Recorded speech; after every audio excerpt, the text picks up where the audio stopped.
Groups in Evansville. These groups will be getting some money that's been set aside in the 2018 Evansville budget. Good evening and welcome to 44 News at 10. I'm Amanda Decker. And I'm Eli Roberts. City Council was initially going to cut funding from these groups, but they ended up voting against it at Monday's meeting. 44 News reporter Chelsea Kerbler spoke with some of these groups about just how important the money is for their operations. Chelsea.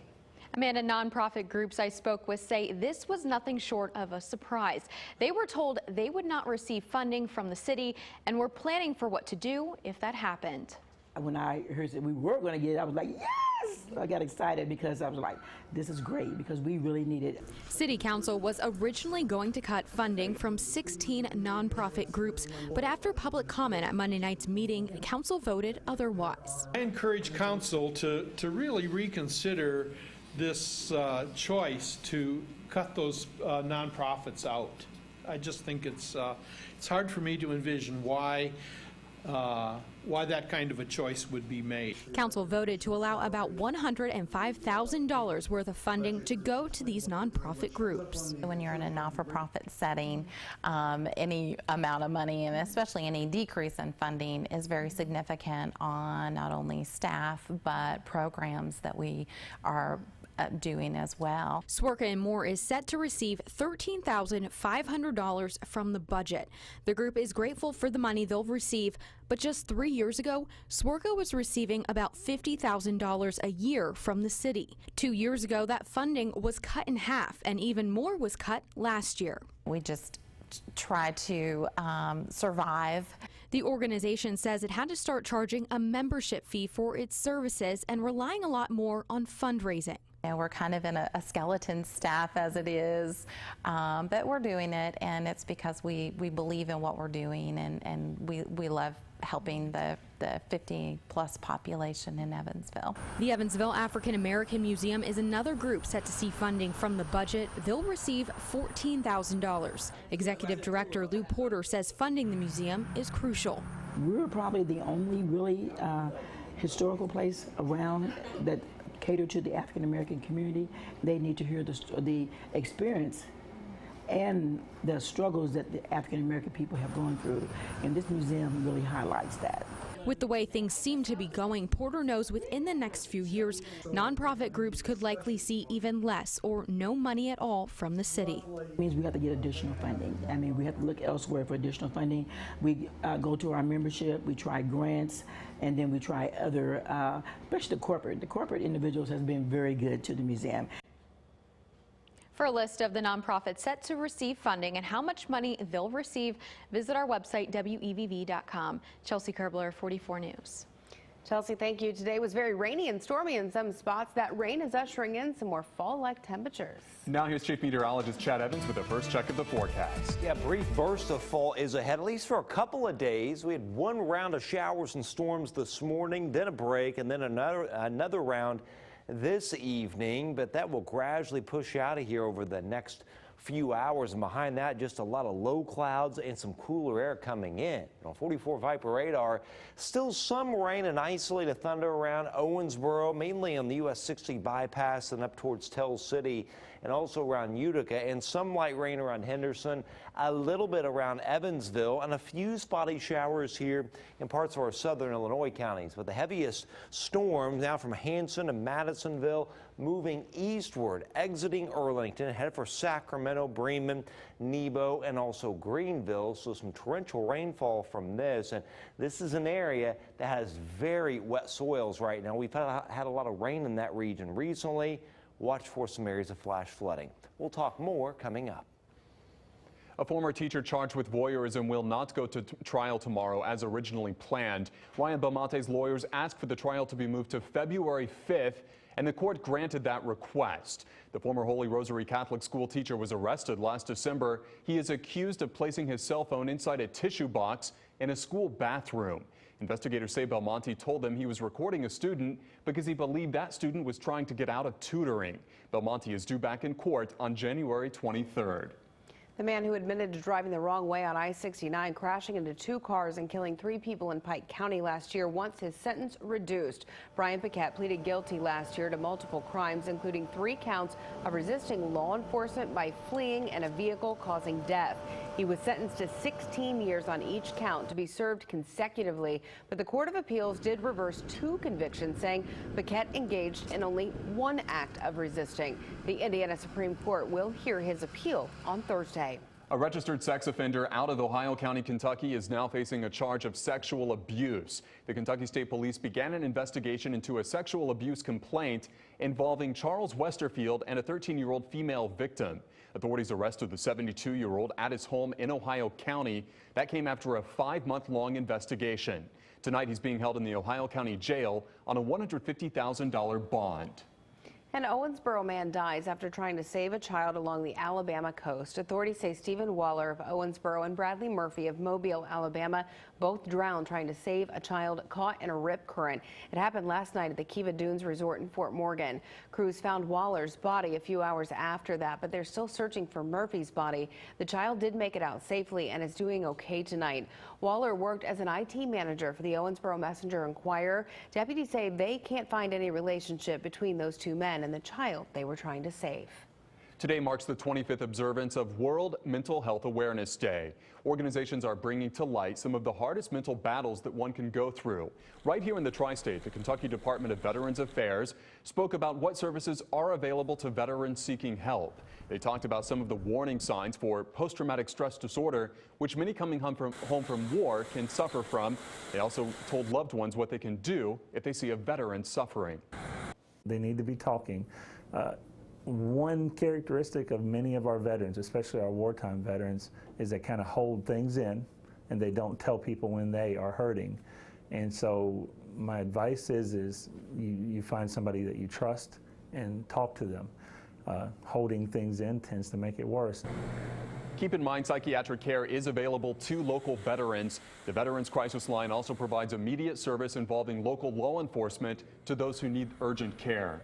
Another group is joining the effort to tackle the opioid crisis. Indiana University will spend $50 million over the next 5 years. It's diverting that money away from some other research and giving it to the largest initiative of its kind anywhere. 44 News anchor Chris Aronelli explains that state leaders say it couldn't come at a better time. Chris? Amanda and Eli, IU President Michael McRobbie says this all came about after a conversation with Governor Eric Holcomb, who made the opioid crisis a top priority in his last State of the State address. IU is going to redirect $50 million in research funding to studying Indiana's opioid crisis and finding ways to reduce overdoses. As part of IU's Grand Challenges program, different projects on all IU campuses will study the physical, mental, and social factors that lead up to opioid addiction. Researchers will also try to get a more accurate picture of just how bad the problem really is by tracking real-time data. Results of the study will eventually lead to policy recommendations for lawmakers. We've got mothers who are shooting up in hospital parking lots before giving birth, and we've got PhDs who are popping positive on drug tests at the workplace. Indiana is one of 4 states where the fatal drug overdose rate has more than quadrupled since 1999. Governor Holcomb went on to say that this initiative will not only help to change the laws in Indiana, but also how they're enforced. Chris Aronelli, 44 News. An important issue. Chris Aronelli, thank you. Coming up this Saturday, people from all over the Tri-State will be taking part in the Evansville Half Marathon. And after weeks of training, the runners are almost ready to complete the 13.1-mile course. We'll take you to one of the training sessions for the big event to see how people are preparing for the race. Still ahead. And after Netflix announces plans to raise prices, Hulu plans to do just the opposite, but with a catch. That story coming up later on 44 News at 10.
You're watching 44 News with Amanda Decker and Eli Roberts.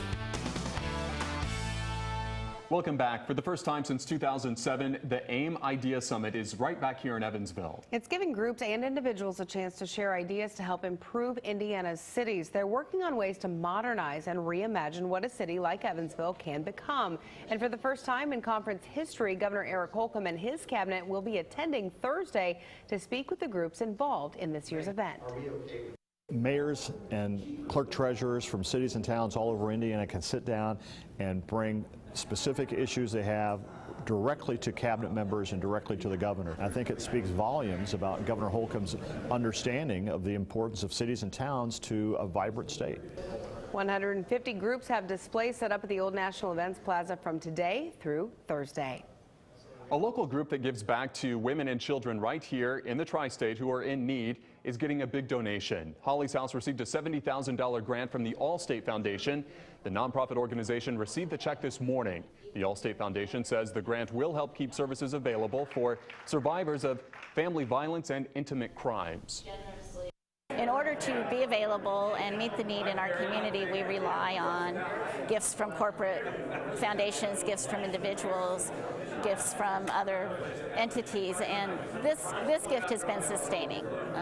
Without the gift that we've had from Allstate Foundation, we would not be able to do many of the projects that we are doing now. Holly's House provides services for victims of domestic violence, sexual assault, and child abuse. The Evansville Boys and Girls Club is celebrating a cut of grant money from the Boys and Girls Club of America and Anthem Blue Cross and Blue Shield Foundation. This $5,000 grant will help pay for the Triple Play Healthy Lifestyle program. It gives kids and teens after-school resources that support an active and healthy lifestyle. Everything that we do, every program that we offer, every field trip is really engaging these kids to create their own path. This $5,000 is really going to make it possible for these kids to see what they're capable of, that they can set their own path, they can do what they want to do, and they can become our next generation of leaders. This grant is one of more than 100 grants in total that were given out by the Anthem Foundation that support Triple Play programs at clubs around the country. Getting in shape, taking action to improve your health and your lifestyle. It's what many people are working so hard to do as they get ready for this weekend's Evansville Half Marathon. And with just a few days to go until the big race, tonight's training was very laid back. I joined tonight's run to see how runners are gearing up for the big day. Mile after mile, well, not that many miles. Tonight, only 3 for Team 13. The maximum training distance in this 13-week program, 11 miles. Now it's time to maintain and rest before the big day. Once you get to the peak of training, you've got to ease up a little bit. So everybody's just keeping their muscles moving, still getting the miles in, but taking it easy and saving it for race day. Team 13 gives runners the support and knowledge to build up to a half marathon, 13.1 miles in total. Making the jump from doing nothing at all to being a full-on endurance athlete is a major transition. Sounded crazy, like there's no way I could do that, but I'm going to do it. For sure. 1 year ago, Betty Guess had never even considered doing a half marathon.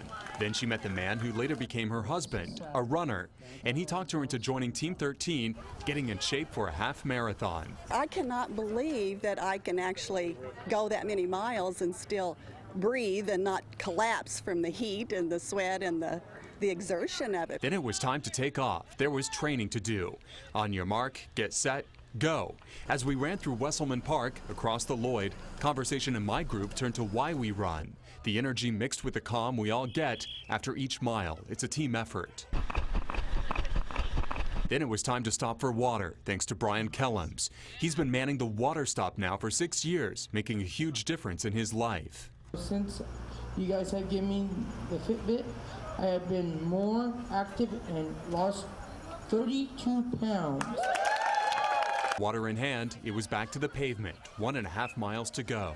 10 minutes later, time to cross the finish line. Drew Miles coming in first, remembering the long road he's traveled, from being someone who didn't run at all to someone who now sets the pace for the team. I feel really good to be out here with these people because, like I said, these people are the ones that got me started running. They support me, I support them. That support is infectious. I've been bitten by the bug and I want to do it more and more. It's fun. And if you want to join Team 13, they still have one more training session. It'll be on Thursday at 6 p.m. starting from Veterans Headquarters in downtown Evansville. And of course, the half marathon happens Saturday morning at 7 a.m. 44 News will have a special recap of the event just after 44 News at 10. That'll be at 10:30 on Saturday night. Well, it looks like Saturday will be pretty muggy for the half marathon, but we do have some cooler weather to look forward to. Chief Meteorologist Chad Evans is here with a look at what's coming up in your full forecast. Yeah, burst of fall tomorrow and Thursday, then it's back to summer, and then another burst of fall early next week. But low clouds downtown Evansville, even some areas of fog in parts of the tri-state now. We're tracking the cooler weather too. We'll talk more about that next.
You're watching 44 Weather with Chief Meteorologist Chad Evans. All right, showers and thunderstorms still in the tri-state tonight. Heaviest over western Kentucky. You can see these south of Calhoun, west of Island and Greenville, southern Hopkins County. It is this zone that's had a lot of rainfall recently. Watch for some flash flooding in southeast Hopkins and parts of Muhlenberg and eventually southern Ohio County. The actual cold front is right here. There are still a few little spotty showers and thunder showers bubbling up along and just ahead of it. So until this moves through, we'll still have some areas of rain around for the next few hours, but then we get this dry slot, a little clearing for a while. This is 5 o'clock in the morning, but notice how the low clouds roll in from the northwest. This is 7 o'clock in the morning, still a strip of a lot of sunshine here over western Kentucky, but then the low clouds overtake the entire area. It's going to be a mostly cloudy to cloudy day, maybe a patch or two of light drizzle or a couple sprinkles, an isolated light shower, and perhaps an isolated light shower Thursday, but more holes in the low clouds on Thursday. And then gradually this erodes away. And we may even have a little fog on Friday morning. So bottom line is the fog, any low clouds left over on Friday will get out of here. It'll turn out to be mostly sunny mid to late afternoon. Saturday will be breezy and summer-like. This could be a severe weather producer to our northwest. We may have an isolated severe storm or two Sunday afternoon as those showers and storms come through. And then next week, a little more typical for October, though still a little above normal.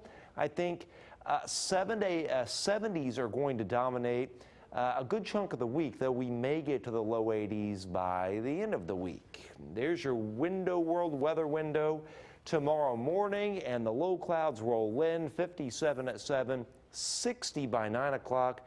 with that west-southwest wind 7 to 13 miles an hour. And there the clouds around tomorrow afternoon with 65 with a west-northwest wind around 10 after 60 at 9 o'clock in the morning. And low clouds, but some holes in the low clouds on Thursday with 67 the high.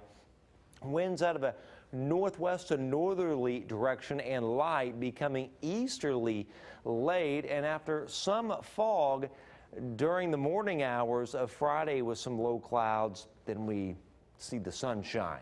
Tonight, low to mid 50s western Kentucky, mid to upper 50s elsewhere. Cooler down here because we'll have an area of clearing. Tomorrow, mid, perhaps a few upper 60s, 67 Seabury, 68 at Madisonville, but 65 at Evansville and Princeton. And finally on Thursday, highs anywhere from 66 Washington, 67 Evansville, and 71 at Harrisburg. And for the Evansville Half Marathon, it will not feel like October. At 7 a.m., 64 with the south-southeast wind around 5 miles an hour, 79 by 11 a.m., that should say, and by noon, 81 degrees. It's going to be rather muggy as well. 7-day outlook, 80 Friday, 87 by late Saturday afternoon. Some storms on Sunday with 85, and then a little cooler Monday and Tuesday. Looks like a good end to the week. Chad, thank you. Generation Z, in case you didn't know, they are the smartphone-obsessed consumers of the future, are shaping up to put a dent in the liquor market. While alcohol consumption has been shrinking in many European nations over the past decade, it's grown 15% during that time here in the U.S. And that's why Big Liquor is putting the U.S. front and center in its strategy going forward. But studies have shown members of Generation Z are actually a little more likely to stay home and talk to friends through electronic devices instead of hanging out in person. And that is leading to a decline in different trends like social drinking. Just as Netflix is raising the prices on its most popular subscription plan, Hulu is now cutting its price. Netflix announced a $1 price increase last week for its most popular streaming plan. As for Hulu, the service says its price cut is only available for a limited time and it's restricted to new customers. Industry analysts say Netflix may raise prices yet again, and one analyst at a Texas research firm says the service still offers tremendous value even with that higher price. With Game 4 postponed until Wednesday, the Cubs are taking advantage of the extra day of prep. And one Indiana basketball standout decommits from Butler and signs with another school in the Hoosier State. Stick around. Details next.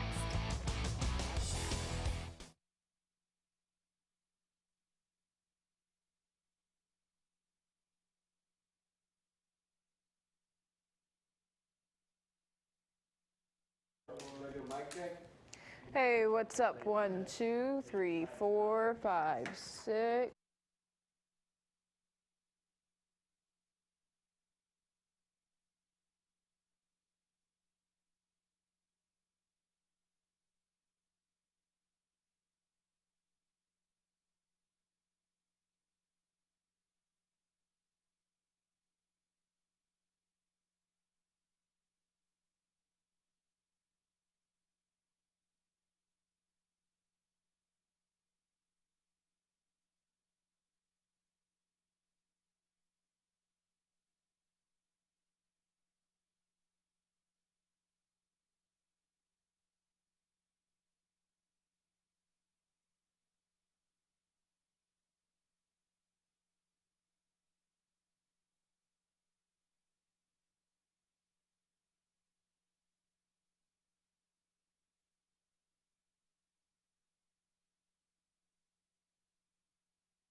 You're watching 44 Sports with JoJo Gentry.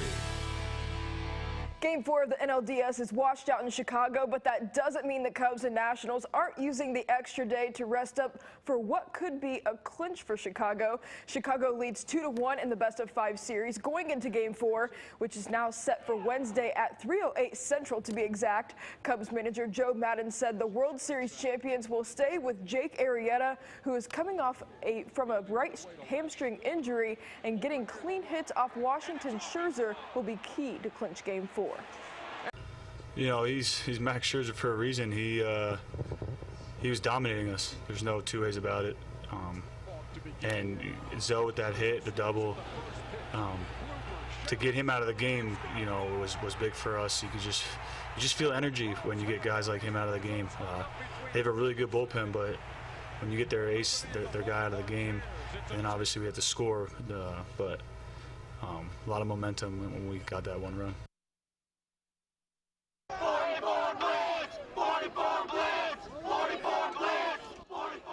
Our Week 8 44 Blitz Spirit Award goes to the Titans of Gibson Southern, so they will be up for the annual 44 Blitz Spirit Award at the end of the season. To win, show your game faces and chance to our 44 Blitz crews out on Friday nights. Highlights air every Friday on 44 Blitz at 10:15 right here on CBS 44.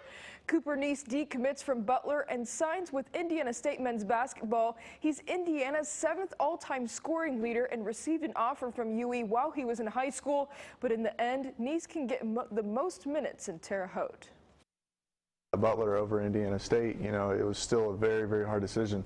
You know, with things that didn't work out with Butler, you know, I knew exactly where I wanted to go right after there. Obviously, you have to take a redshirt year for this year, and then December, I want to say 16th of next year would be the earliest that I can come back and play in an official game, which I think we'll be traveling to Honolulu, Hawaii.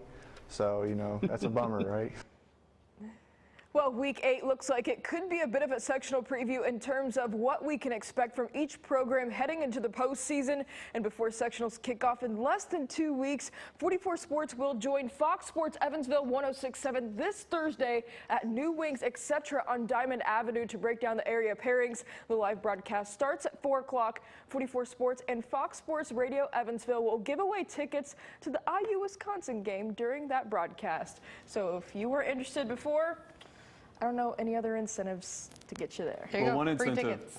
What is it? Free tickets. I was going to talk about those spicy wings, but you can get a trophy if you do whatever the challenge is. Go online. We won't talk about it next. That too. Tough to Yeah.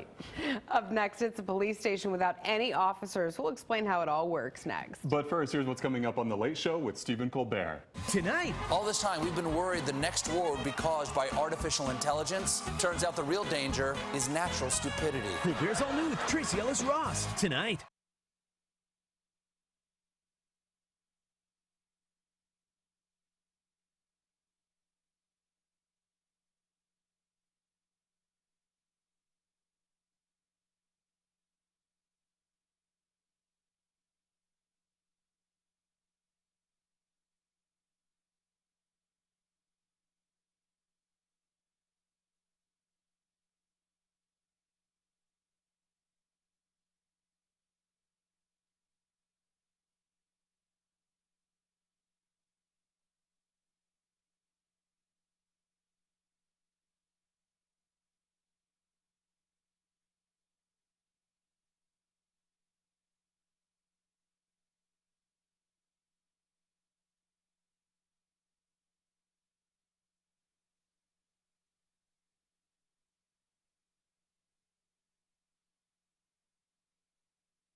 You're watching 44 News with Eli Roberts and Amanda Decker. Dubai has launched what it's calling the first smart police station in the world. Get this, it is a station with 0 police officers. The center enables people to register a criminal report outside the police station without ever having to talk to anyone. It provides several basic services all hours of the day, including reporting things like lost and found. It even provides entertainment for its customers. Almost makes you want to commit a crime, yeah? Just to try it out. Yeah. Or have That's sort of cool. have one committed against you so you can go file a report. Exactly, that's very cool. I do like all the lights. It's all fancy. Yeah. It's They good come stuff. up with everything in Got some Dubai. bling. Like the skyscrapers, it's a very... The buildings over there are amazing. Yeah, Yeah, true. absolutely. All right. Hey, we've got some rain out there right now, 44 Viper. A lot of it's south of the Ohio River. There's a little bit still in Illinois, so until we get the front through, there'll still be at least some scattered showers and storms around for the next few hours. But tomorrow, a lot of clouds, 60s, a spotty shower or two, not a big deal. Thursday, 67, but summer returns for the weekend. Few storms Sunday, and then it's a little more like October on Monday, but normal now is 70, and our normal low at nighttime is now mid-40s, so Still above that. we're not getting into the Yeah. mid-40s. All right. Thanks, Ted. Thanks for joining us tonight. Have a good night.